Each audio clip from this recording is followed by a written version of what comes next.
Hello, and welcome to Radio NIGP. The topic of politics is a loaded subject for many people. Political discussions on national issues can easily swerve into disagreements that carry over beyond the subject at hand and sour relationships that we care about. So many of us may try to avoid the discussion altogether. But as discussed in our previous episode, the concept of political awareness in public procurement is vital to our success, as there are multiple parties to all of our transactions that are trying to exert their own influence toward their desired results. This month, we continue to suggest that we need to be organizationally aware of our surroundings while navigating our course toward successful contracting. So grab your drink of choice, sit back and enjoy this episode of Radio NIGP.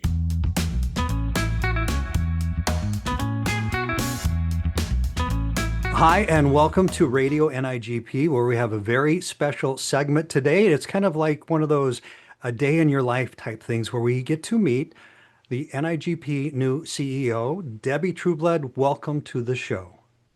Thank you. I'm glad to be here. Now, as a subject matter expert, I must ask you, who is Debbie Trueblood? Well, thank you, Victor. And hello, Barbara. I'm so excited to be here today. So let me tell you a little bit about myself. I've been in the association space for close to 25 years. So I am not a procurement professional. I'm an association professional. But as an association professional, I've been a CEO for most of the last 25 years. And the last 4 years of that, I served as an association consultant working with CEOs and boards. So that's the difference. But I've worked with associations of all different sizes, from small startups up to very, very large global associations. And of the years that I was a CEO, 9 of those years, I worked with an organization where all of my members were government employees. So I have a great love in my heart for working with government professionals. And that's really what drew me to NIGP, is getting to work again with government professionals, public servants. I love this group. I love the difference that public service can make in the community. And so for me, NIGP, I said to the board when I interviewed, it feels like coming home, because it just is a time where I get to go back to being a part of making a big difference and being with professionals like yourselves who just make such a big difference through the work that you do. And as you did your research in preparation for being interviewed, what did you find out about NIGP and the profession of public procurement that stood out to you as different or interesting or weird? Or weird? That's a great question. For me, as I've researched NIGP, certainly the thing that stood out to me is the importance of professional development and education in this career. Certainly, I can see that NIGP is all education all the time. And for me, as an association professional, professional development is a critical value for me. And so I see that NIGP shares that value with me. I also see that NIGP and the procurement professional greatly value ethics, which has been a through line in my career all throughout. I've previously served as the ethics committee chair for a national organization, and I've been a part of putting together an ethics toolkit for association professionals. And I've actually presented on ethics all over the country numerous times. So for me, ethics is incredibly important. And so when I studied up on NIGP, and I saw these two things, professional development and ethics, being so critically important to this profession, that to me really, again, told me that this is going to be a good fit. These folks share my values. We're going to get along great. So that to me was very important. I also, again, with that professional development, that focus on certification, on professional development, on advancing in careers. That's an area where I have a lot of experience as a CEO, designing professional development and career advancement programs. So that's something where I really want to connect with the Pathways program NIGP has. And I want to really continue to build off the work that's already being done by the board, the staff, the volunteers, and just kind of bring some of the strategies that I've been a part of to build off that and see where we can go with it. It's fascinating. And one of the things that I really have enjoyed about NIGP, coming from an entity that really learned a lot from NIGP, was the guiding principles and the values, the ethics that you talk about, that is very unique to our industry and really help us basically to do the right thing. And Barb, you've been a big influence in teaching that and the value of that in all that you do. Barb, did you have a follow-up question there? Just that I really appreciate recognizing that professional development is key, because this profession is still evolving, and B, the professional development opportunities are not ubiquitous. They're in certain places, and NIGP has consistently filled the gap to the point where most of the students that Victor or I have, if they're first timers, they go, wow, we didn't even know this existed, and we thought we knew it all, and our eyes have been open and expanded. And you may experience this also, I'm sure, where understanding the profession and what those public employees, public servants do is it's pretty amazing. I was drew to this profession because it is a key position in an organization. It is one of the few that sees everything or wants to.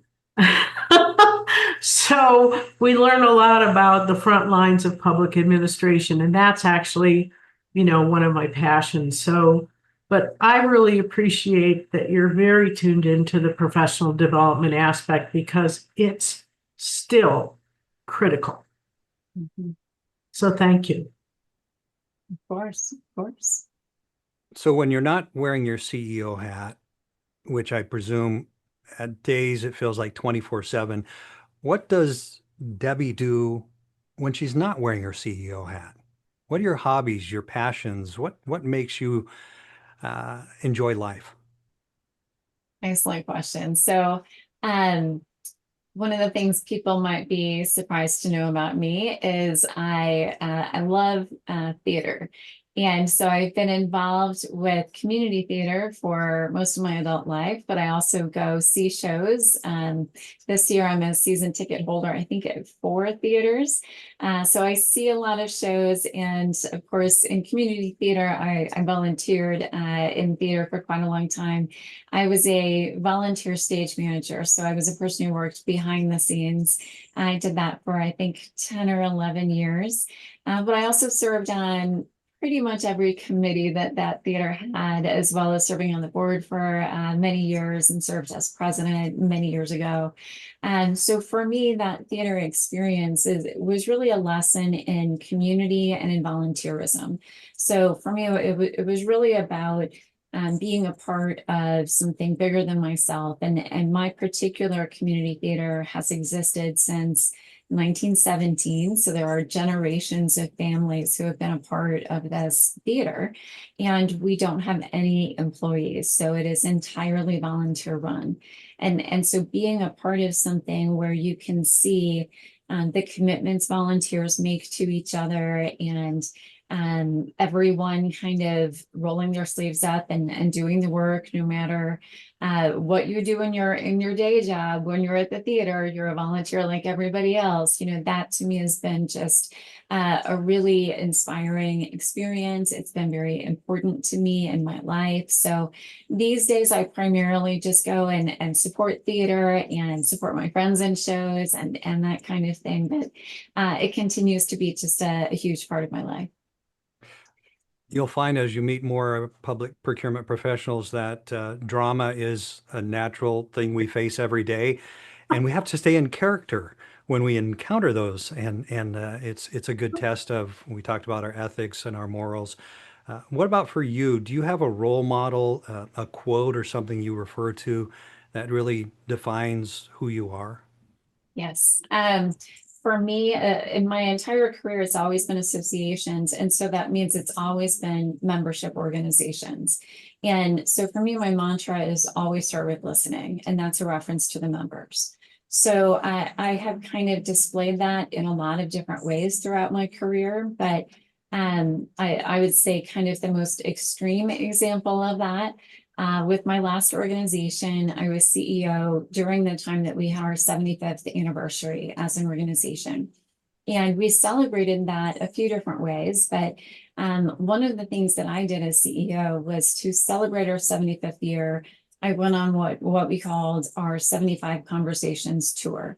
And so I spent most of that year on the road, and I met with members in their home agencies. So I'm going to visit them where they are and being in conversation with them at all stages of their careers. So I met with students up to retirees, where they work, and sitting down with them and saying, you know, what is it in your home agency that you're proud of and you want to show me and talk about, and let's go visit in your home community. And throughout that tour, we shared stories on our social media. We featured kind of some of my lessons learned in our e-newsletter. But along the way, I was also adjusting our strategy. So based on what the members were telling me, I was able to adjust strategy, because for me, the whole thing was about gaining member input. But of course, for the members, it was also seeing their photos on social media and, you know, getting the official little, you know, cookie from the tour, or, you know, all of those kinds of fun things. But ultimately, I met with 150 of our members one-on-one in their home agencies. So it was a really, really wonderful experience for me. Again, for me, it was also critically important that we didn't just meet with the most experienced or the most well-known members. It's that we met with all stages of careers of members, and that was really critical for me as well.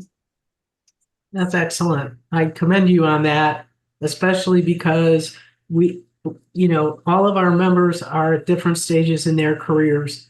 And I don't know which of your groups you're talking about, but I'm sure it's been mentioned to you that a lot of people find themselves in procurement as the result of not planning, or not that they didn't plan for it. So that's the deal. I'm so glad that you said that, because, well, two things. When we talk about members are at every stage of their career, yes, and they're all still members. So whether they're students, whether they're retirees, whether they're early careerists or advanced careerists, they're all still members. And the association should be here to serve all of them. And so for me, that's a key value. But the other thing that you said, that it is going to be something I really want to strategize over, especially in these first couple of years as CEO, is this concept that people, quote, fell into this profession. And I've heard that so much already. And I certainly understand where it's coming from. As an association professional, no 10-year-old says, I want to be an association professional when I grow up, right? Like that's not a thing. So certainly people fall into this profession too. And we use the exact same phrase, and I get it. But I think there is, you know, it seems like everyone I talk to in NIGP says, well, people fall into this profession. And when we use a phrase like that, it sounds like we stubbed our toe and became a procurement professional, right? It doesn't sound like there's a great pride in this career. And so what I really want to really focus on and strategize over is, let's change the way we talk about this career. Let's, instead of saying I fell into it, let's say I choose this career every day. You know, let's say every day I choose to pursue professional development and certification and career advancement in this career. I choose to pursue procurement. That's really where I want us to go, because to me that takes us to a place of great pride in this profession instead of saying it was an accident and I don't know how to get out of it, right? That's a whole different way of talking about it. And I want us to have great pride in this career. So I'm sure that's not going to be the last time that you hear me talk about it in that way, but that's where I'm going with it. Great pride in this profession. Well, and that falls right into, way to go, Debbie, because that is part of NIGP's unique role in raising the profession, in recognizing the profession as a profession. And it's had interesting development. There's no better time to be in public procurement than right now. And there's so much evolution and change happening with a lot of organizations. But the issue is, I'm sorry, I'm an instructor, you have to forgive me. I'm just sharing my impression, which is, there is so much riding on good public procurement. In addition to, we used to say our mission was to not buy low, sell high, but basically save the taxpayers money, do it right, be fair. But in one of my roles as a procurement leader, I was introduced to raising the concept of maintaining uninterrupted operations.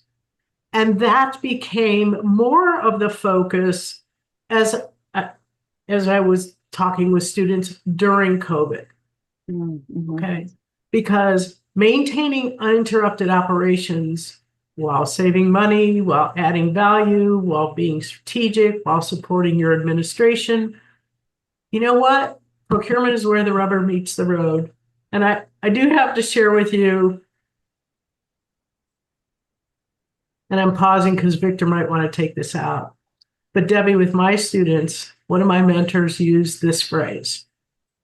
So you got into procurement and you got smacked by the fairy god purchaser and you love it now. And that's and that's what, a lot of folks say. I came, I was interested in this. Frankly, the basis of my choice in career was based on the fact that the person who I interviewed for my boss, and my boss was in procurement, and it just, there you go. Because most of us are like a Swiss Army knife, not a fork. I mean, there are many things we can do, but at some point you have to choose. And you know what? Being a procurement professional is being a Swiss Army knife. I love that metaphor. That's fantastic. I'm quoting someone I forcibly don't remember. It's not an age-related comment there at all. Not at all. And if you want to do a 3, 2, 1 because I jumped off the cliff, that's fine with me. No, that's fine. That's for the purpose of this conversation. But going back to your statement, Debbie, about falling into procurement, you'll find that's very accurate. But then there's an asterisk at the end of that statement, and at the bottom it says, but fell in love with procurement. Yeah.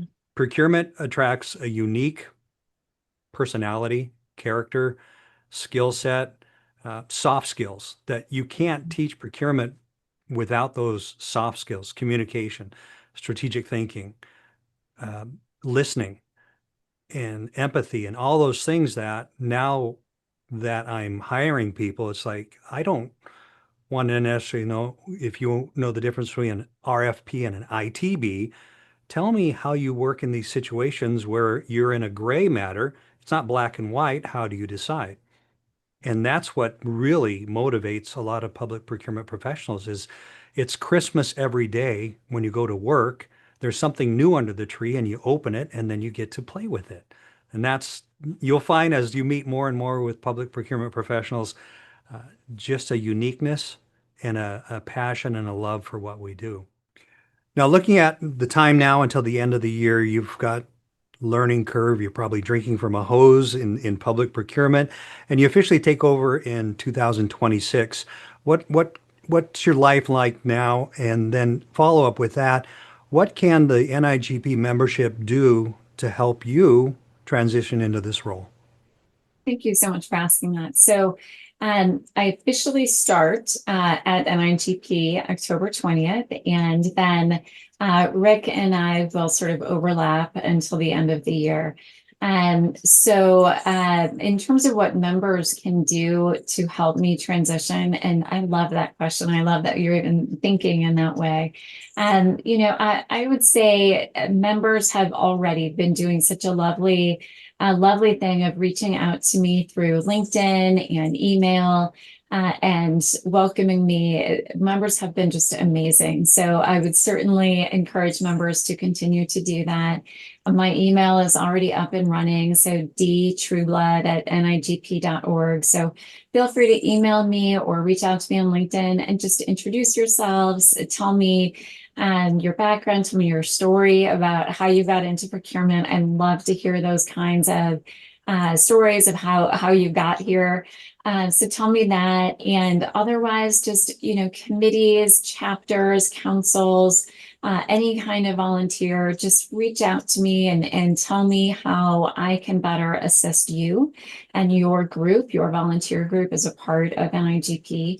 I really do want to be a great servant leader for everyone in NIGP. And so if there's things that I can do to better support you moving forward, please let me know that. As I just shared, my mantra is always start with listening. So if there's something that you want me to know, please share that with me. I'm not going to, fix every problem in the world. And, in that first 6 months, I'm not going to make every change that you've ever thought that, NIGP should make. But, tell me what you want me to know. And we will begin to start working together and shaping things and just sort of moving in the right direction. So that's the plan. I'm excited. Yeah, me too. Thank you. Sounds wonderful. And I'm sure that you have had a variety of people who are just as passionate about their role in things, whether it's, theater or associations or whatever, because it's just amazing what people can do when they have a goal in front of them and they're each working in their own ways to get there. So, it's a mutual goal, right? Mm-hmm. So I think that's great. I imagine it's a little bit daunting to follow someone who's been a CEO for, what was it, 27 years? Since dinosaurs ruled the earth. There you go. Exactly. Since we wrote contracts on stone tablets. Just kidding. But I'm really excited that you will get to experience working with Mr. Grimm, because I will tell you that to this day, I am amazed at how forward-thinking 27 things at once that are orchestrated and of course he makes it look so easy. So it definitely a tough act to follow. I'm excited because you're up for it.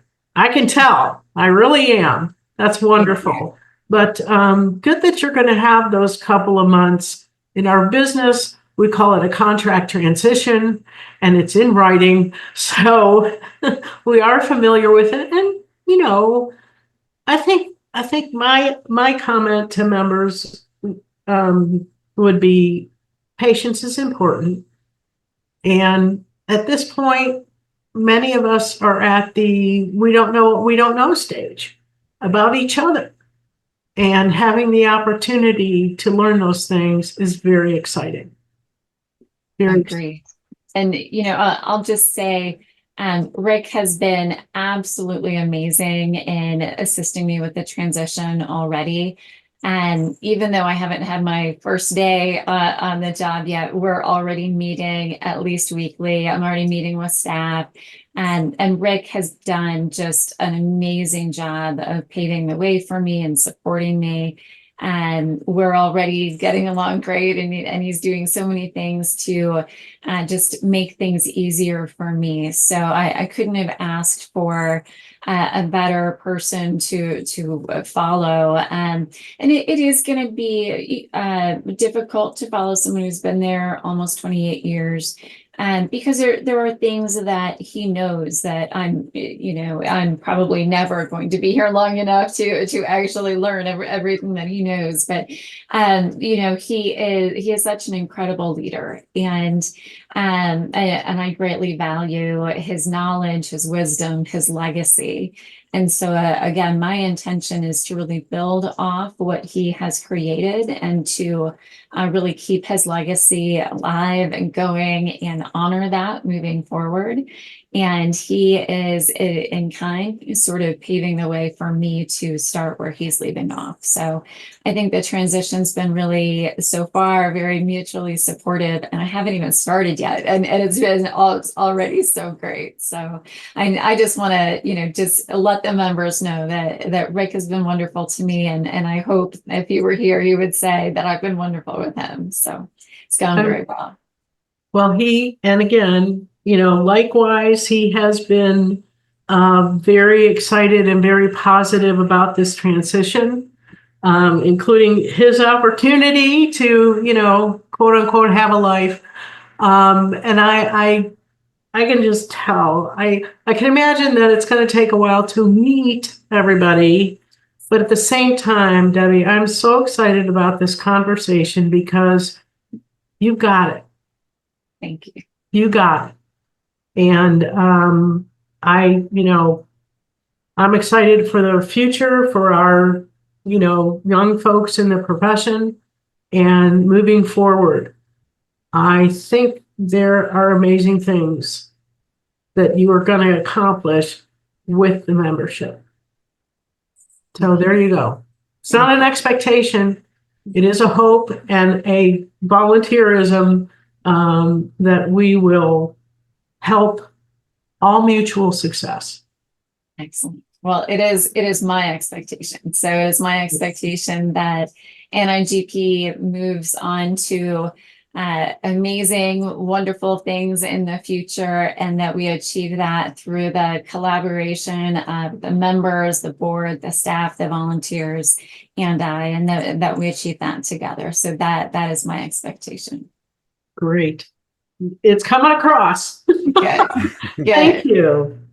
Thank you. Debbie, thank you for your time. Thank you for sharing a little bit about yourself, about your vision and your passion. We look forward to you stepping into the role. And again, we're here to help you.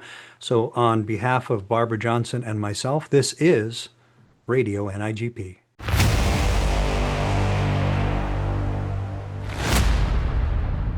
Hi, and welcome to Construction Junction. I'm Christy Varda.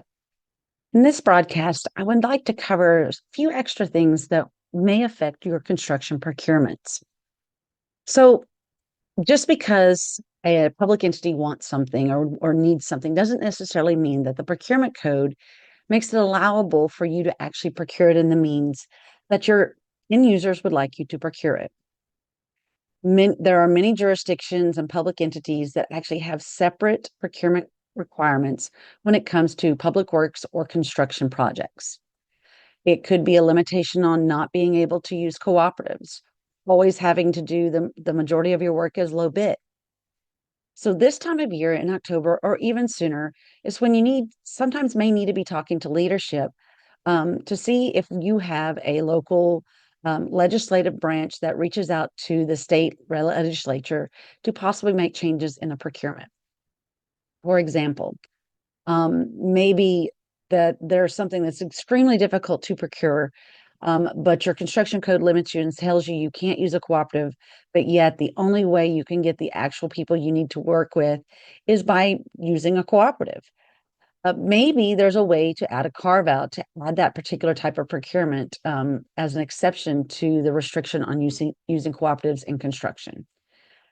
So reaching out to those lobbyists and understanding that your procurements are affected by something much bigger than just the need is really important because you may have to plan well in advance to try to help adjust the procurement code to do what you need it to do. This is something that a lot of procurement professionals never would have thought of coming into this profession, that, oh, I've got to be involved a little bit in the laws that are put into place in my public entity. And so procurement professionals need to be fully aware, particularly if you're dealing with construction, particularly aware of what different laws, regulations, legislation, policies, and procedures are in place that actually could limit or hamper your ability to develop some successful procurements for your public entity. Keeping this in mind and speaking to leadership is always something that is important as you grow as a procurement professional. Knowing that that you may need to ask for help, and that we may need to get help from even a higher level. Because let's just be honest, many people in the state legislature actually are former procurement professionals. Just keep that in mind, as many of those laws are written without the input of procurement professionals like you and me. I hope you've learned something from this broadcast and have a great day. Thank you.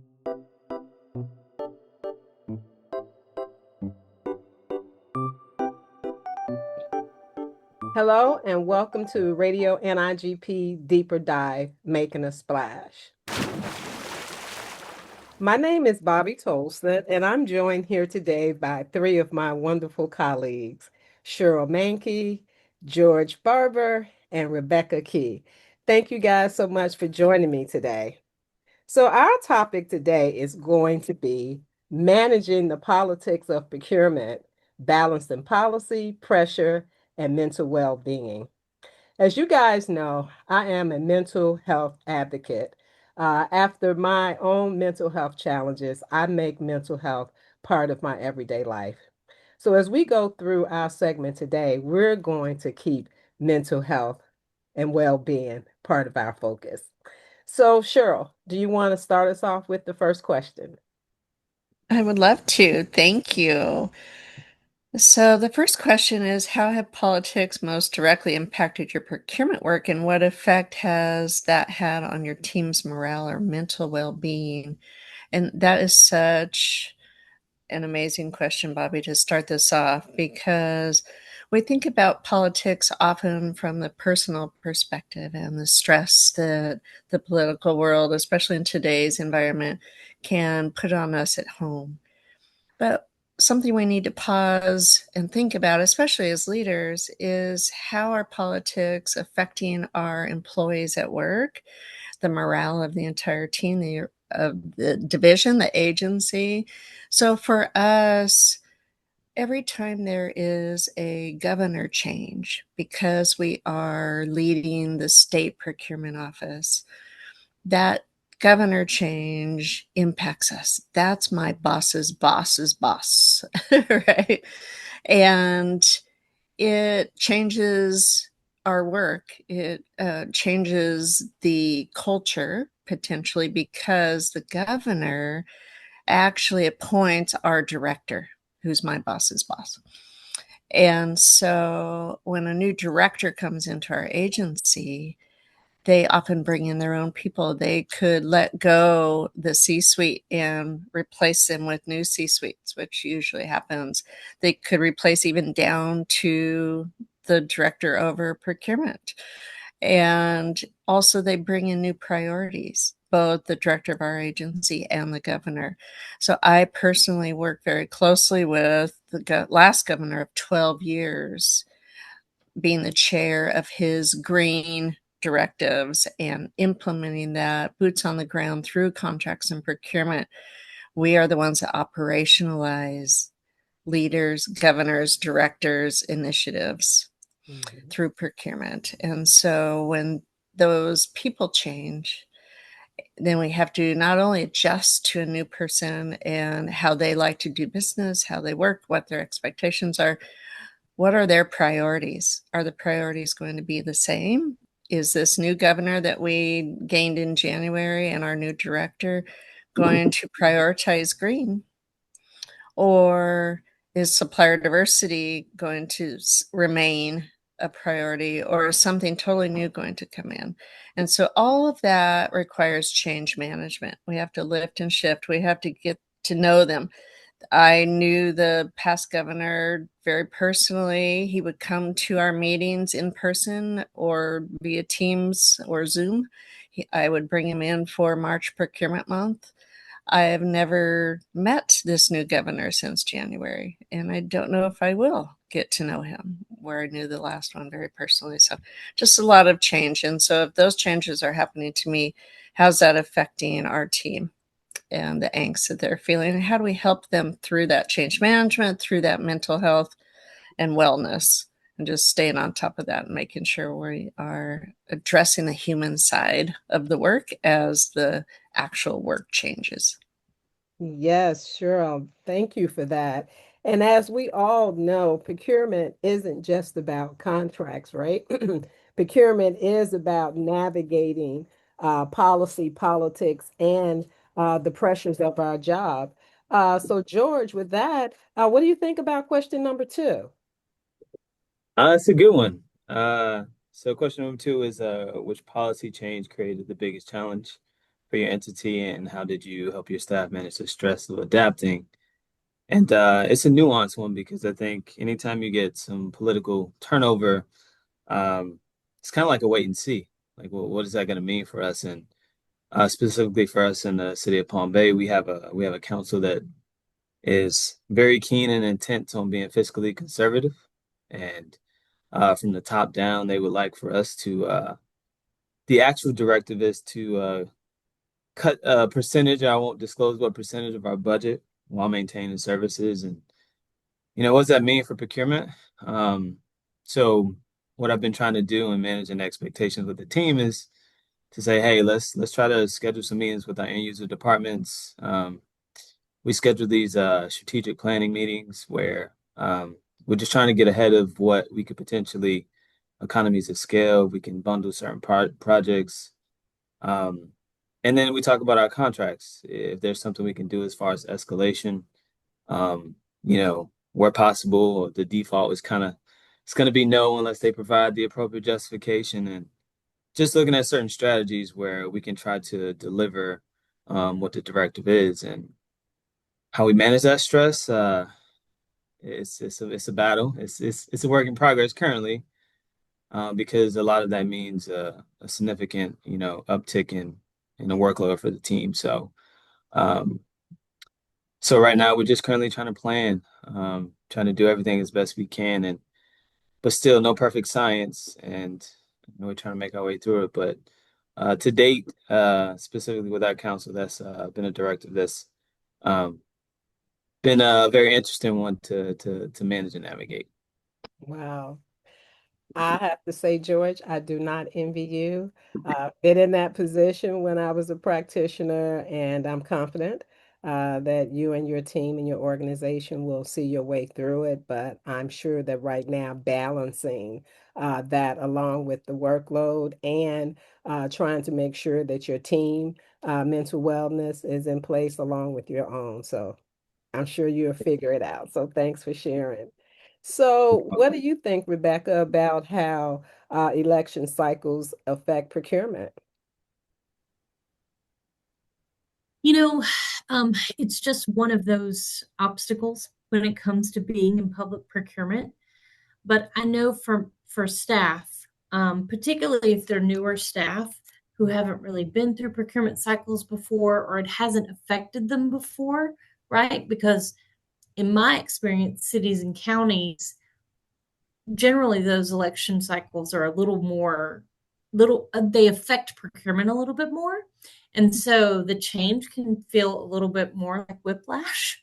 um, and so just working with my staff to understand that, these folks are new too. They came in with big ideas and they promised their constituents big ideas and they want to make good changes and they're trying hard, but they don't always understand procurement. Mhm. And so they don't understand the challenges that we have. Sometimes we have a fantastic opportunity to talk to those folks and to train them, building on what Cheryl said. Sometimes you're very close to them and they want education and you get the opportunity to talk to them. Sometimes that's not really an option. They're not interested in getting down at that level. They just want you to do what they're asking you to do. And so with my staff, it does kind of feel like whiplash a lot of times. And so, we were headed in this direction, and then boom, elections happen, and we do a 180.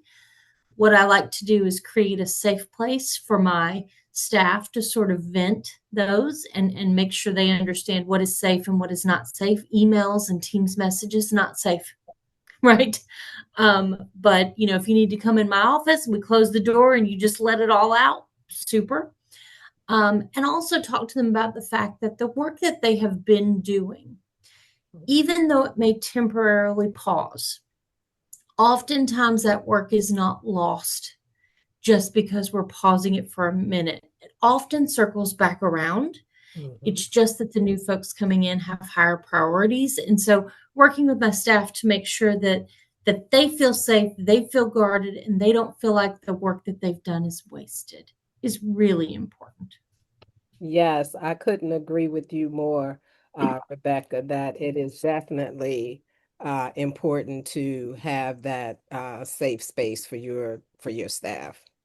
So before we wrap up, I'd like to just close with this last question. And George, looking ahead, what political trends do you see shaping procurement's future? Oof. I think currently now we're in a space where collectively where I think the citizens' need is kind of outpacing our capacity to actually provide. And I think that's what I just mentioned here in Palm Bay, where this effort to reduce um, so many different budget allocations and things like that, where we're still delivering services, is going to be a strain on procurement. I mean, we all know how we always have the limited staff.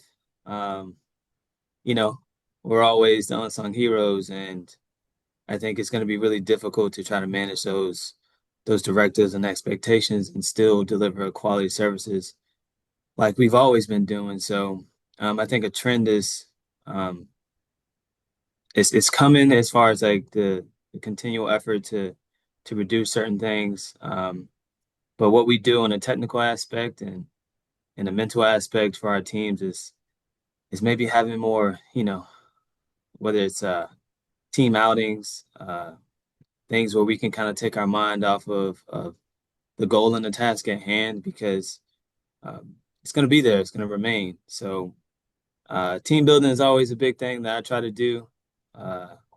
It says, hey, we support you, we see you, we understand that this is difficult, it's hard. The nature of the work is what it is, but you have people that care about you, about your mental well-being, and we'll get through it together.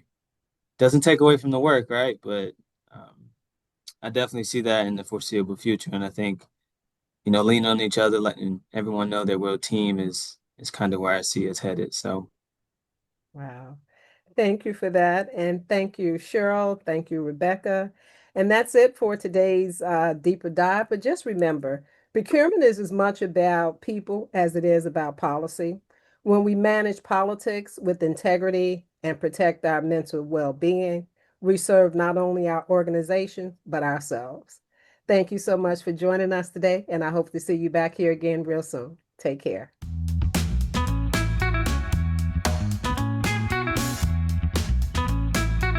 Good afternoon, everyone. Kirk Buffington with Radio NIGP. And today I'm very excited to share that NIGP and Sourcewell are bringing the Public Procurement Roadshow to Indianapolis. This is your chance to access high-quality training, real conversations with your peers, and networking opportunities, all at a fraction of the usual cost of in-person training. It's a real value proposition. At just $49 for the full day, you'll earn 3 contact hours while learning directly from some of the most respected voices in our profession. Past participants have told us this roadshow is both convenient and inspiring, giving them practical tools to take back to their agencies. And equally important, a chance to connect with colleagues who understand the challenges of public procurement. Some of the event details and speakers include Danny Mays, NIGP, CPP, CPPO, and CPPB, who will be speaking on requirements, planning, and understanding. And also Christine Webb, MBA, NIGP, CPP, will be speaking on ethics, integrity, and transparency. And there will be an in-depth look at protests and appeals, led by Christine. Plus, we'll spotlight NIGP's member benefits and career development resources.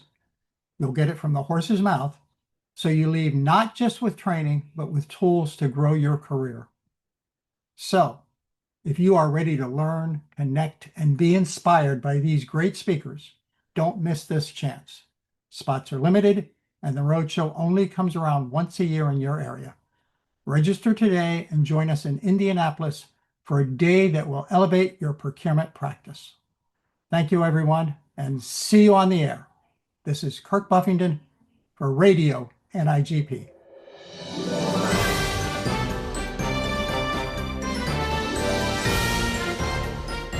Hi, and welcome to another episode of Legally Speaking here on Radio NIGP.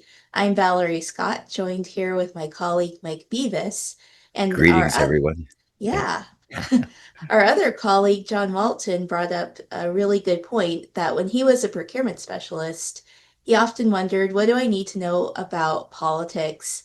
What kind of politics even affect us in this profession? And what's my role in it? And so we kind of wanted to talk about two kinds of politics we encounter in our worlds as procurement professionals.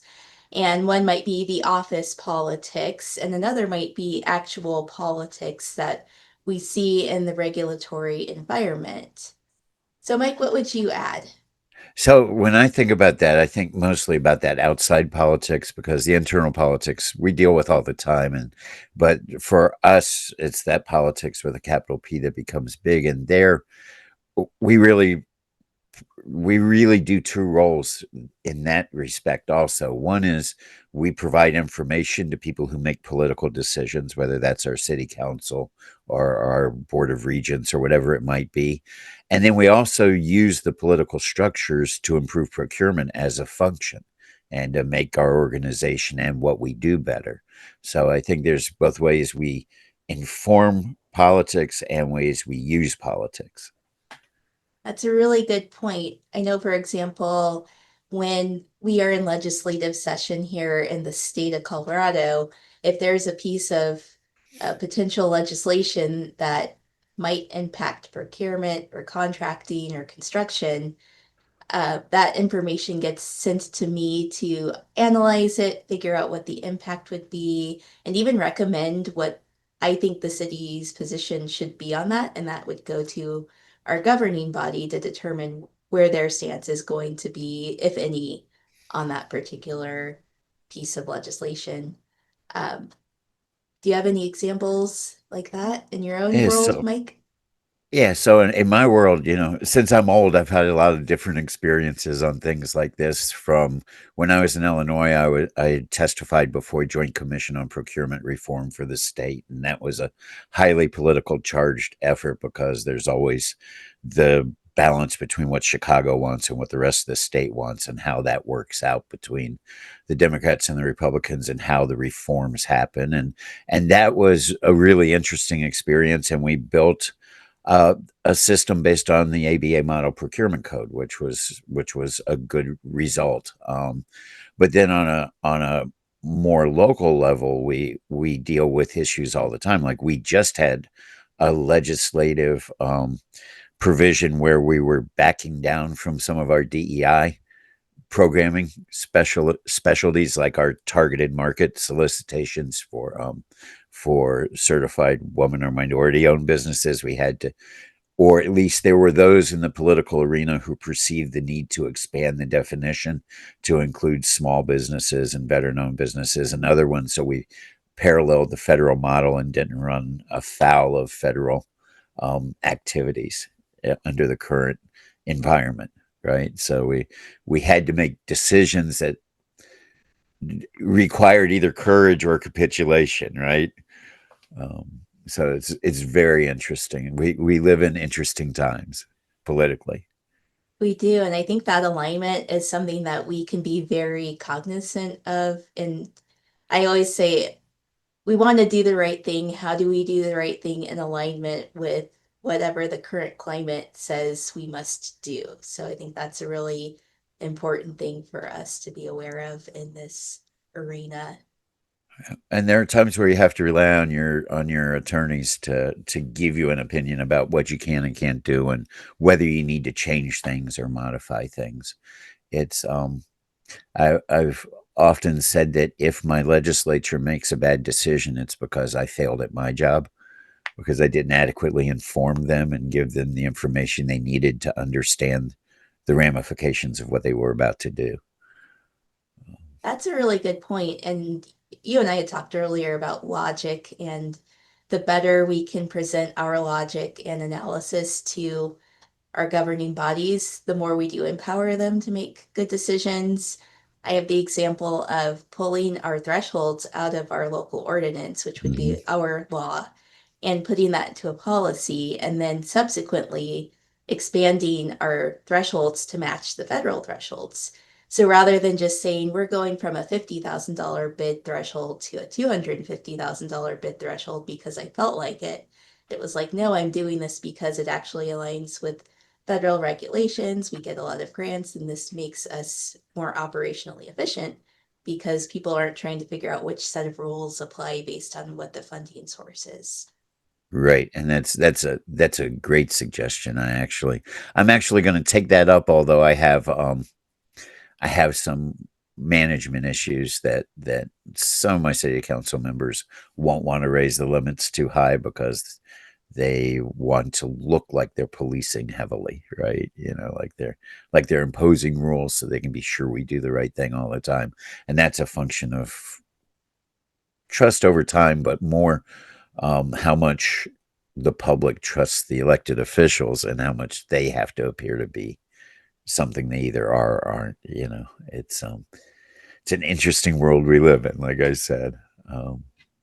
The other part of politics, which I think is which is challenging for a lot of people, is that idea of decisions being, or pressure being exerted to make decisions based on political affiliations. And I have to say that I've been able to make strong enough positions that I've occupied a role where elected officials will use me to take the burden of their donors and their sponsors and their whatever off of them, and I'll force them into the right way of doing things, right? And they trust me to do that. So when I get a call from an elected official to meet with a vendor, it's so I can tell them how to sign up to get bids. It's not so we're talking about a deal, right? And they know that, but they appreciate that we'll take that weight off of their shoulders.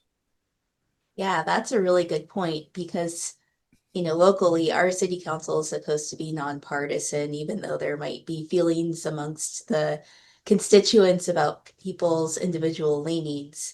I think we have an ability to truly be like, this has nothing to do with partisanship. This is just us doing the right thing for the public trust. Yep, I think that's true, and I think most elected officials want to do that. I mean, I happen to believe most people want to do the right thing, and in this case, sometimes they need a way out.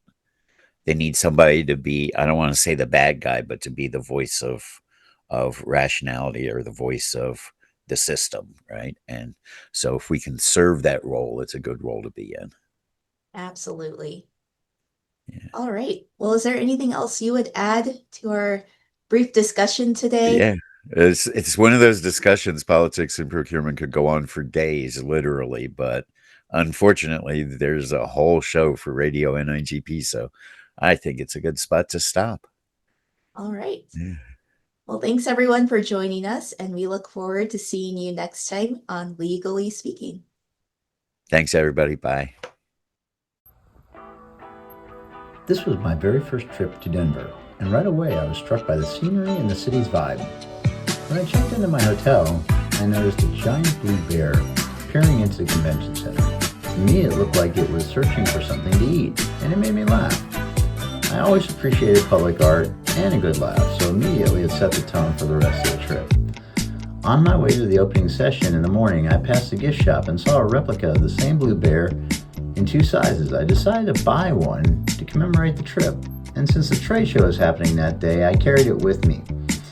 As I spoke with vendors, they noticed the blue bear and asked me where I got it. I told them that I saw it this morning when I was walking by the gift shop, and let's go ahead and grab a photo with it just for some extra flair and kind of fun. Before long, it became a running theme. Then 10 vendors later, it was rinse and repeat. It turned into kind of a fun event, something unexpected, and it also was a nice icebreaker when I started conversations with vendors. Something as simple as a little blue bear changed the whole experience for me. Conversation became more lighter, more memorable, and actually generally enjoyable. We shared little things and kind of our experiences of the trip as well. It just became more personal. In procurement, we operate in a high-stress environment, high demand, and it's important to pause for a moment, clear our minds, and give ourselves permission to laugh. Laughter really is the best medicine. It relieves stress, eases anxiety, and helps us come back sharper, more connected, and ready to tackle the next challenge. For me, the blue bear symbolized resilience and reminded me to seize the day. It truly was an amazing experience that I'll always remember. Thank you, NIGP, and everyone who made it possible. It was truly unforgettable.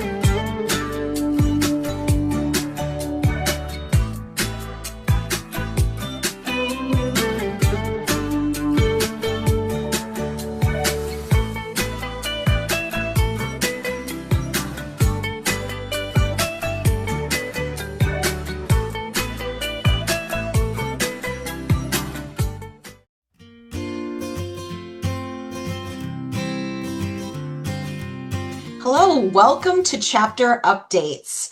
I have Amber here and she'll introduce herself in just a second, but we're going to talk about how to keep your members engaged in your chapter when politics in their regular job are changing, political leaders, things like that. So thank you for being here today, Amber. Can you introduce yourself? Yes, of course. Hi, I'm Amber Yates. I'm the finance coordinator at Little Rock Water Reclamation Authority. I'm also a chapter leader. I'm on the board of the Arkansas chapter of NIGP, the chair of the chapter ambassadors, and involved, in national and a few other regards as well. Well, thank you. Yes, Amber and I have known each other for quite a few years. I believe we originally met as chapter ambassadors. Yes. And so I'm just happy to have you here today. So, as this might also be for you in your regular job, but all of your chapter members have a regular daytime job with potentially changing political officials, all of the things that happen with that. How do you keep chapter members involved in the chapters, engaged when their regular paying job might be having a lot of ups and downs? Yeah, so I mean, like many chapters, we definitely have struggled with volunteer engagement especially over the last few years. When those members have added pressure from their jobs, whether that's organizational politics or whether it's just being short on time. So as a board, we've really tried to meet our members where they are and make volunteering more accessible and rewarding. So one example of what we've done is we offer incentives for these really time intensive roles, like covering travel and registration costs for the president and the president-elect to attend Chapter Academy.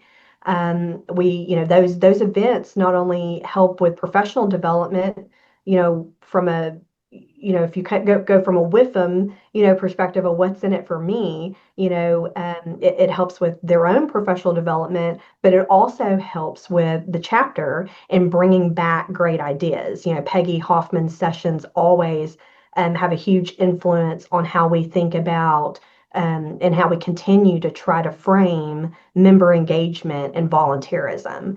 And because the presidency at our chapter is the heaviest lift, we also pay form registration and travel cost and all of it. Like they don't have to pay one dime. And we pay that for the president every single year.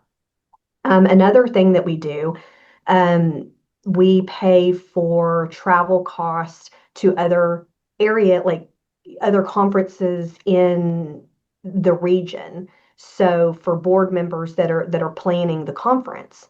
So this is to kind of help them gain ideas, keep the conference fresh, but also, it's something that's enjoyable. I know, like for an extrovert like me, like I love going to other conferences and seeing what they're doing and how to maybe bring that back and apply it. But again, there's a little bit of a whiffum. What's in it for me? Like you get some professional development, you're getting networking and things like that, while also having a benefit to the chapter and being able to bring back those fresh ideas. So we've gone to Louisiana, NIGP, OCAP or Oklahoma, and Missouri. So, and then this year we're planning on going to the Kentucky Public Procurement Association, so to their conference. So and speaking of conferences, another thing that we do. So our annual conference, we don't have we're a small chapter and we don't have a conference chair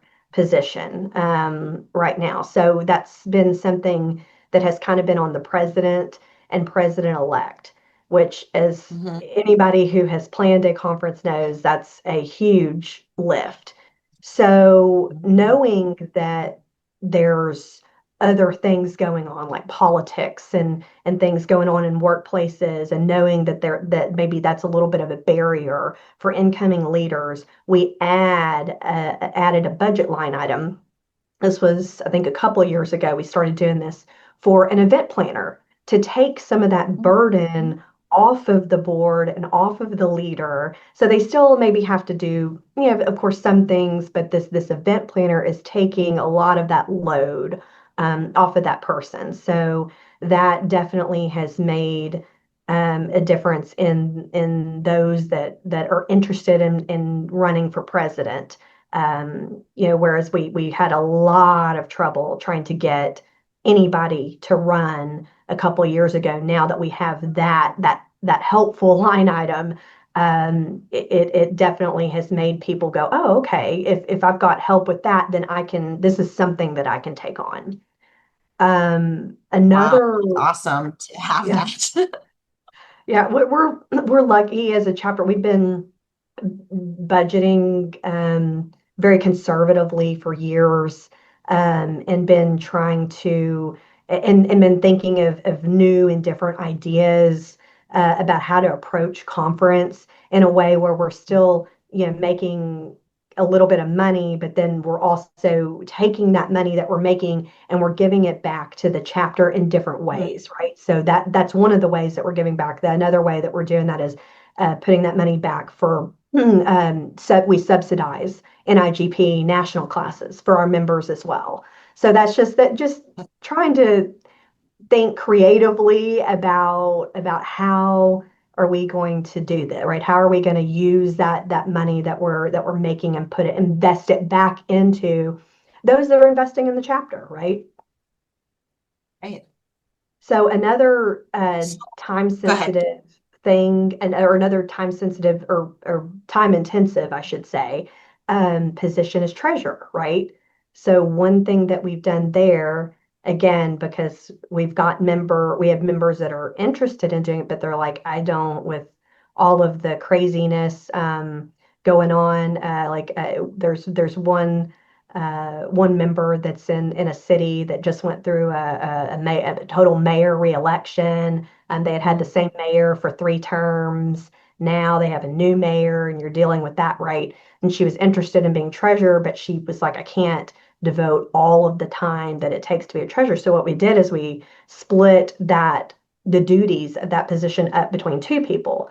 So she handles kind of the online bank stuff and the reconciling QuickBooks, and another person keeps track of like the invoices, writes checks, keeps the documentation, and makes sure that gets sent to her, and checks the PO box and things like that. So that way, it's not so much on one person. And then those two just kind of work in tandem and tag team. I love how what you said about meeting your members where they are and really coming up with creative solutions to not lose those people who clearly are willing to volunteer their time, but maybe can't quite give as much as you like. I feel like in general, we hear of chapters having, temporary positions, and that's still fantastic, but you're thinking of permanent positions and how you're changing those roles to help your members. And that's amazing. I think that's a fantastic idea. Do you allow elected officials to come to your meetings to see what it's about or anything like that? Yes, absolutely. And we encourage our members, especially for conference, we encourage our members to invite their leadership, whoever that is. It could be elected officials, could be the CFO, to come and see what it's all about and to see like where their employees' time is spent and seeing that that is time spent that is valuable to the organization because they're learning, they're growing, they're networking, you're coming up with new and different ideas to bring back to your organization. Wow, that is awesome. I really, it's filled with ideas here today. And I think that, all of our listeners are really going to come up with some great ideas that they can bring back to their chapters to help their members and hopefully be more active and take away the excuse of, wow, there's a lot going back at the office. I can't spend the time. And we really need to think about how valuable it is to be a part of a chapter, whether that is volunteering or just participating. So thank you very much for all of your ideas today and really tried and true ideas. I really appreciate it. Of course. Thank you so much for having me, Ginger. Always happy to be on.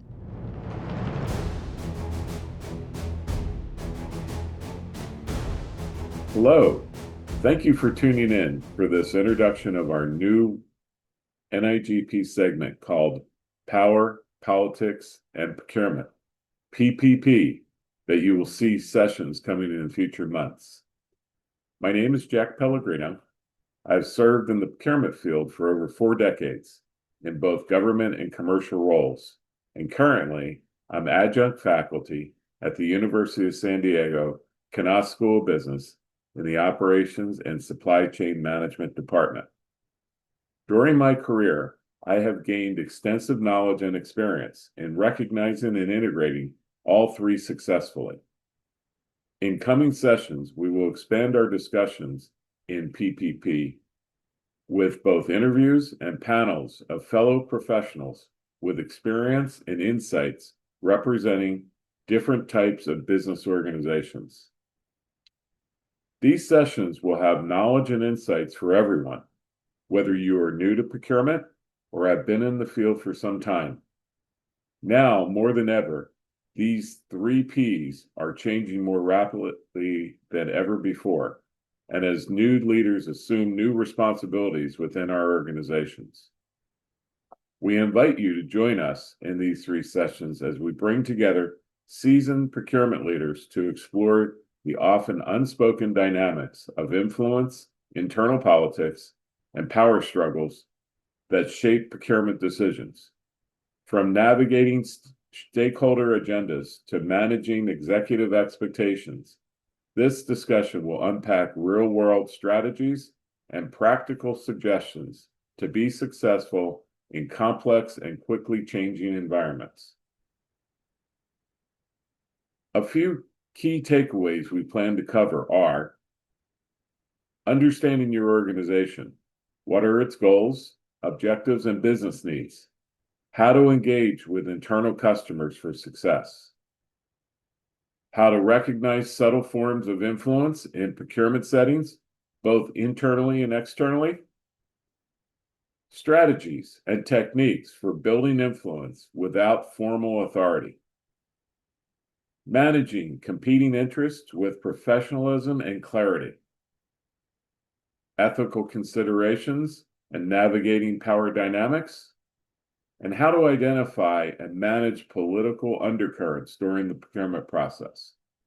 And finally, the role of transparency and ethics in politically charged environments. These are just a few areas that our guests will explore. And again, we would love to have you join us for these future sessions. Stay tuned for upcoming announcements with further details on dates and speakers. I'm looking forward to seeing you again soon as we dive deeper into exploring both the science and the art of power, politics, and procurement. Until then, all the best to you as you continue to provide outstanding procurement services to your organization.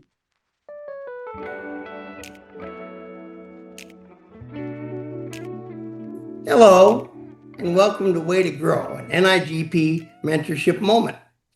Now, this month, we're all focusing on the area of politics and procurement, and more specifically, how do we keep politics out of the procurement process?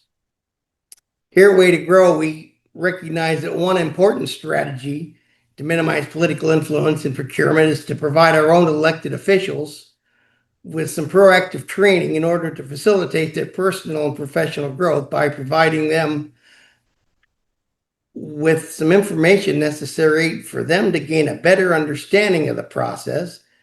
And the intent of this strategy, of course, is to highlight that public procurement is not the place to practice any form of political encroachment. Now, this doesn't necessarily work with every organization. This would not, for instance, work very well in a state organization, because in the state organization, the legislature provides the budget to the procurement office and they go ahead and make the procurements of the year without having to go back to the legislature for approval.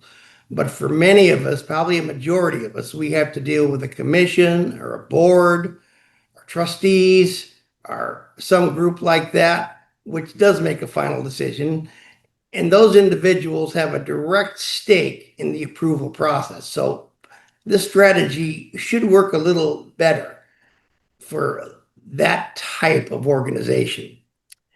And in that regard, I'm honored today to have as my guest Ms. Julie Clark, who's a shareholder with the law firm of Gorin, Sheroff, Duty, and Ezerol, PA, which is headquartered in Fort Lauderdale, Florida. And Julie has a great deal of experience working with local elected officials and has created and delivered many training sessions for elected officials herself over her career. So, Julie, welcome to Way to Grow. Thank you, Keith. I'm happy to be here today. I understand that your firm specializes in working with local government. Is that correct? It is.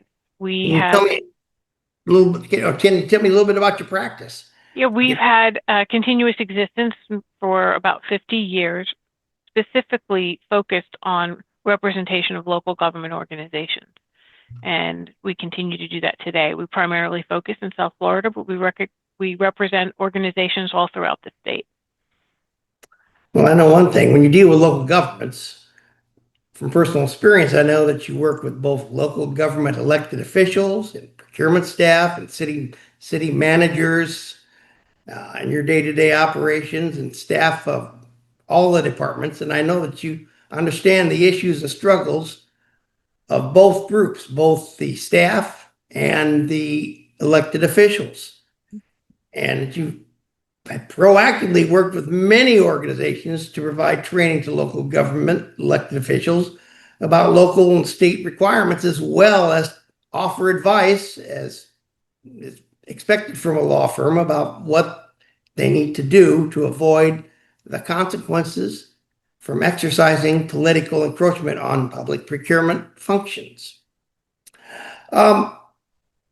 Would you agree, though, that any discussion with elected officials, whether facilitated by public procurement officials or by legal counsel, should include some topics that I'm going to actually place up here right now?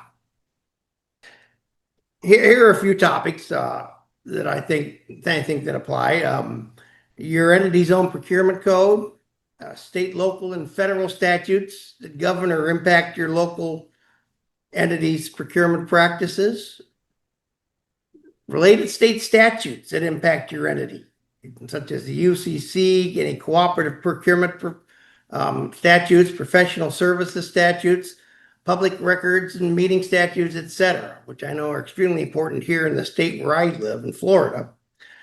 But would you advise when a procurement official is providing this type of training, especially when it deals with the code provisions and the statutes, that maybe it's a good idea to have their attorney in the session as well? Absolutely. No one else can explain all of the legal ramifications as to how it might apply to your appointed or elected officials as well as your attorney can. While you might be able to explain what the regulation requires, your attorney can give specific examples and how it's been applied and how it will impact your organization specifically. Well, that's important to know. Now, procurement officials, we can provide information that comes right out of the procedures and the code. For instance, we can talk about exemptions we have in our code for specific goods and services.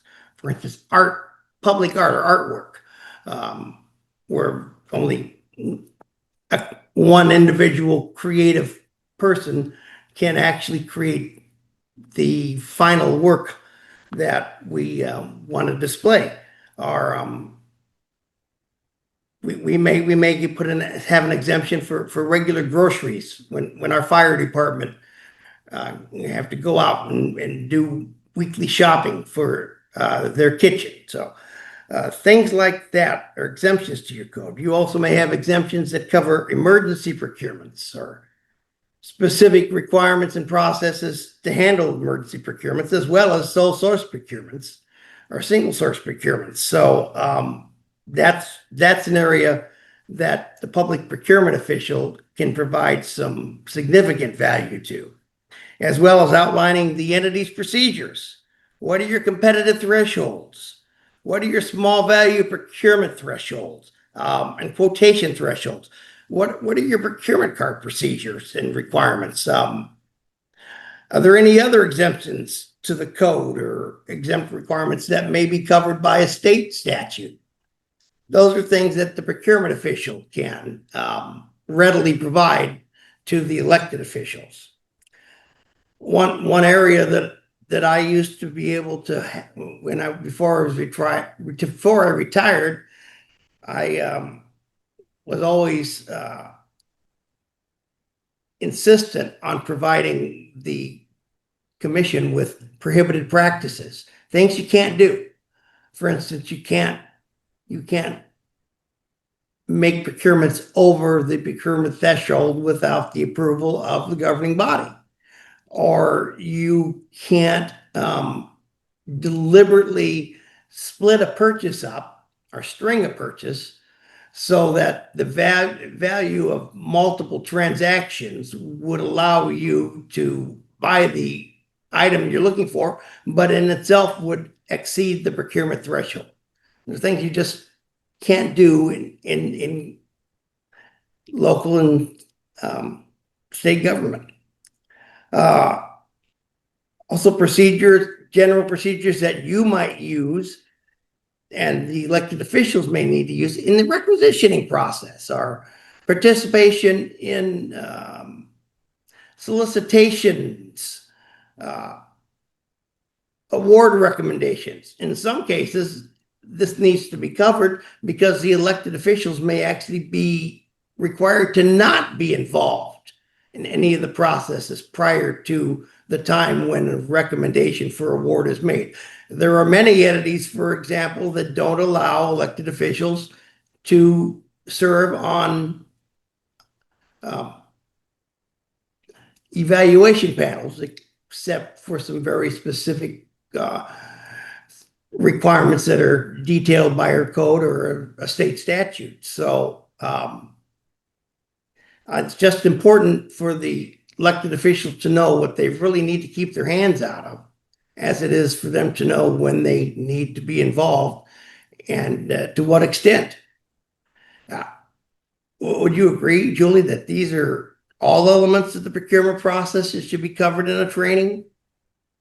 Absolutely. They're very important guardrails that any organization has to take into account and make sure that your officials have an understanding and a good knowledge about, in order for them to understand not only what their role is, but also to understand the role of the staff and what their obligations are and what their obligations to the officials are in assisting them to do their function.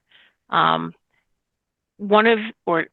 of the underlining themes of all of these rules are fairness and transparency, right? So right, absolutely. it's the foundation of the regulations that regulate procurement when you're dealing with procurement in a governmental situation.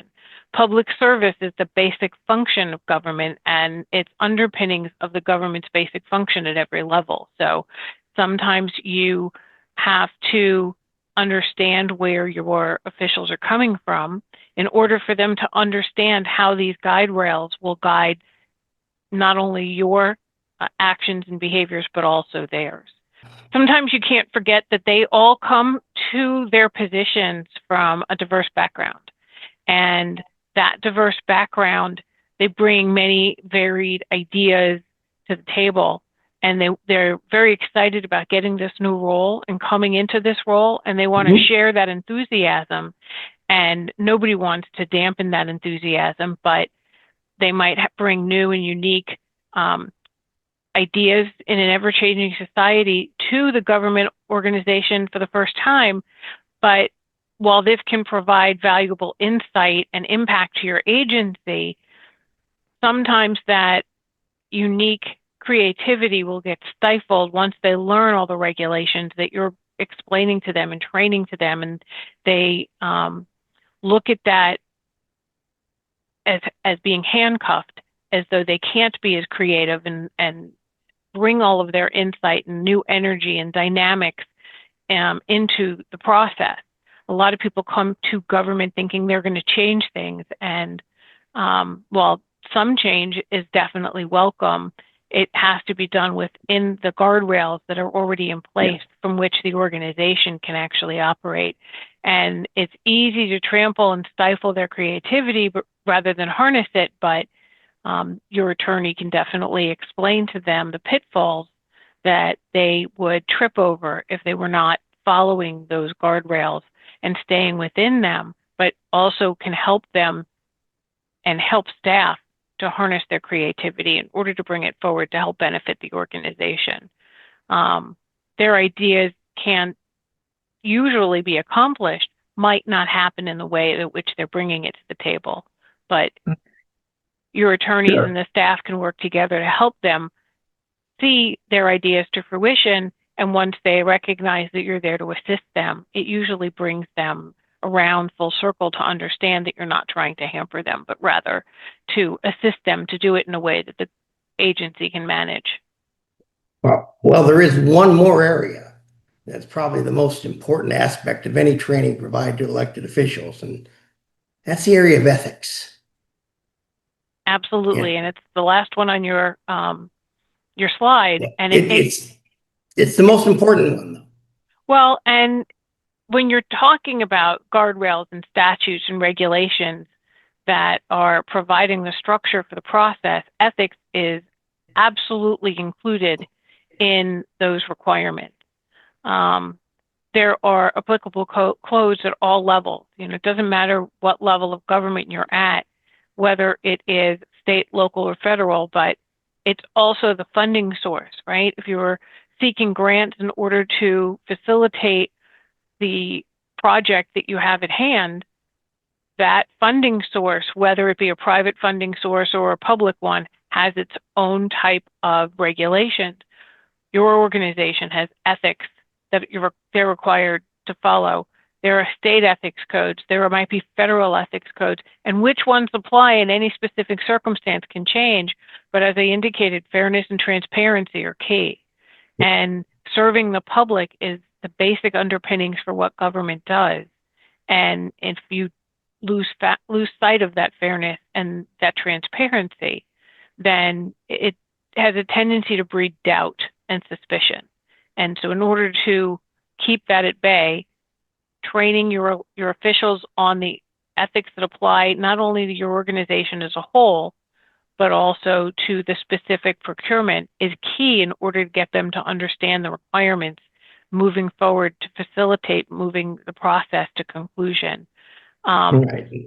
I know that your training sessions focus on ethics. on those discussions, with proactively discussing ethical behavior. Absolutely. And, a lot of things that people don't understand, a lot of times what they fail to understand is that the ethical guidelines are not rigid. They're not a one size fit all. It might be different from one project to the next, but it can also change based upon the facts of the circumstances pertaining to the particular type of procurement.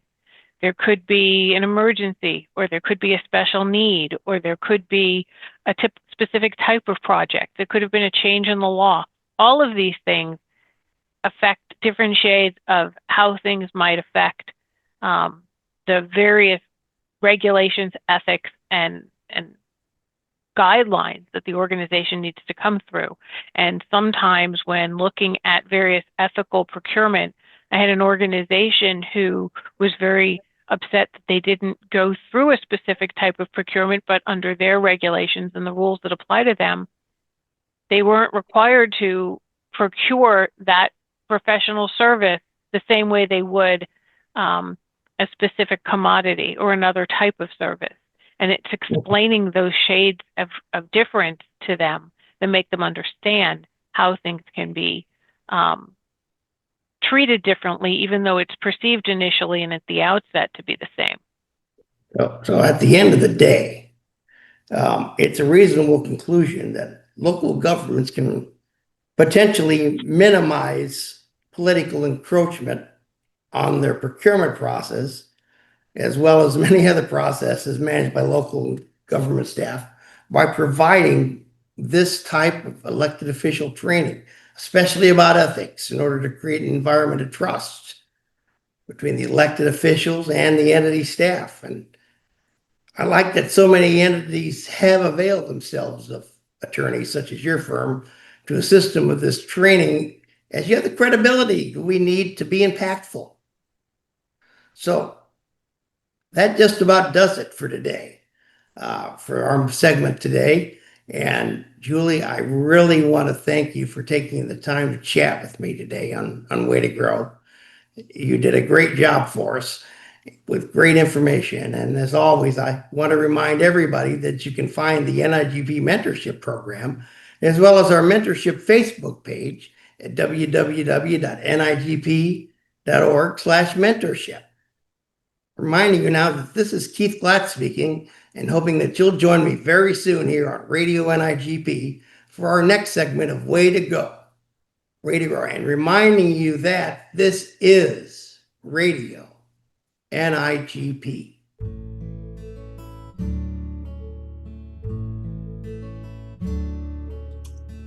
Hello, friends. As we wrap up the topic of politics, leadership, and influence, I want to focus primarily on a welcome to NIGP's newest leader, Debbie.